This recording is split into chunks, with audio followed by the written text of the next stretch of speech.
రామాపురం అనే గ్రామంలో ఒకసారి భూకంపం వచ్చింది. ఇళ్లన్నీ నేలమట్టం కావడంతో గ్రామస్తులంతా ఆ ఊరిని ఖాళీ చేసి వెళ్ళిపోయారు. దాంతో ఆ గ్రామం ఎలుకలకు స్థిర నివాసంగా మారిపోయింది.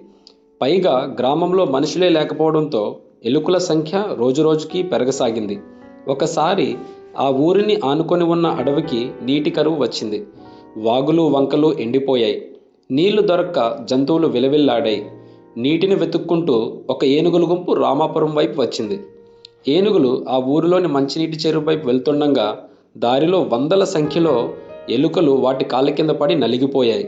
అది చూసి ఎలుకల రాజు ఏనుగుల దగ్గరకు వెళ్ళి, మీరు వేగంగా చెరువు దగ్గరకు వెళ్తూ ఉండగా మా మిత్రులు మీ కాళ్ళ కింద పడి చనిపోయారు. మీరు తిరిగి అడవికి వెళ్ళేటప్పుడు దయచేసి వేరే దారిలో వెళ్ళండి. మేము కూడా మీకు అవసరం వచ్చినప్పుడు ఏదో విధంగా సహాయపడతాం అని చెప్పాడు. మేము తప్పకుండా వేరే మార్గంలోనే అడవికి వెళ్తాం.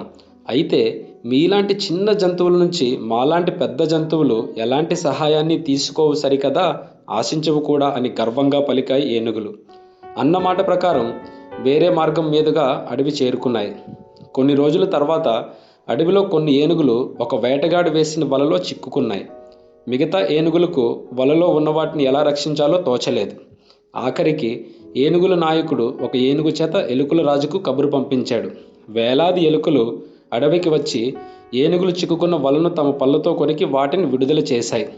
ఎంత చిన్నవారైనా చేయగలిగే సహాయాన్ని తక్కువ అంచనా వేయకూడదని తెలుసుకున్న ఏనుగులు వాటి క్షమాపణలు చెప్పి అతిథి మర్యాదలు చేసి మరీ సాగనంపాయి.